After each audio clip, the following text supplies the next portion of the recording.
The statements we're about to show you are from the Holy Quran, and is said to be the official, unchanged, pure word of God, revealed over 1400 years ago. Claiming to be the word of God is a heavy statement, and without proof, or if a single contradiction is found within the book, the apparent word of God will be proven false. So without further ado, let's put the book to the test. In the 23rd chapter, titled The Believers, from the 12th to the 14th verses, God is said to give a detailed description of how the human being is formed. It begins by saying, "We then placed him as a sperm drop in a place of settlement, firmly fixed.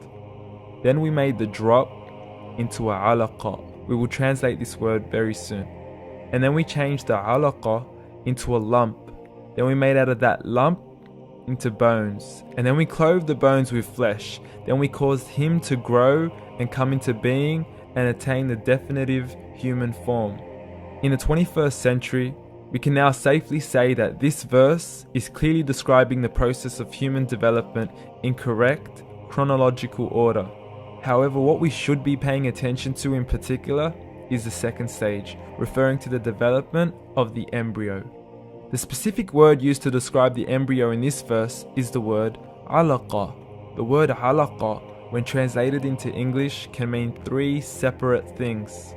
Firstly, a blood clot, or to be suspended, that is to be hanging or clinging to something, or thirdly and finally, a leech. Now, all three definitions don't come anywhere near what we perceive to be the human embryo. So, why are these words used, and what significance do they share with the human embryo? Can the embryo be described as a blood clot?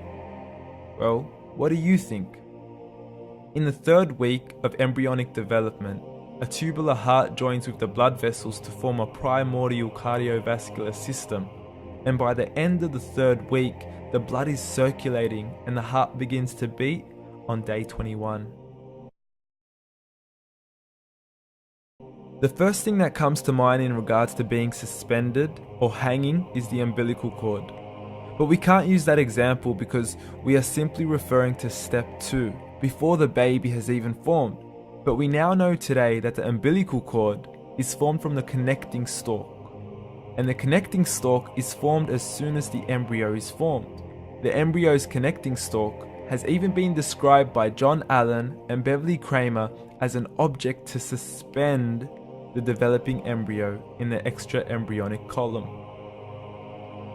So an embryo is suspended and does have a strong resemblance with the blood clot. What on earth would an embryo have to do with a leech?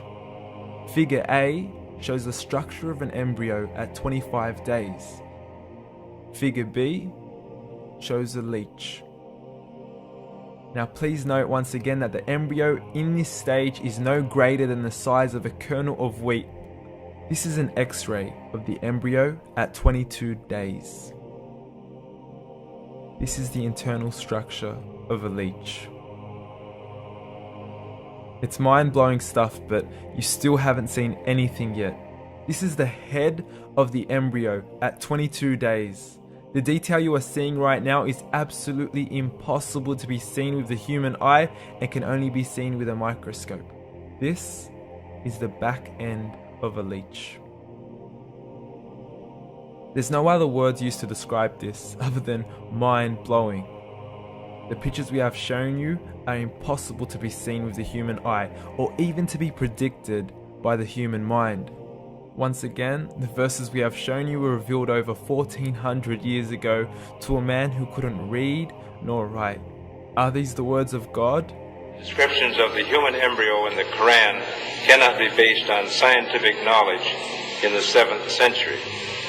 The only reasonable conclusion is that these descriptions were revealed to Muhammad from God, from God, from God, from God, from God.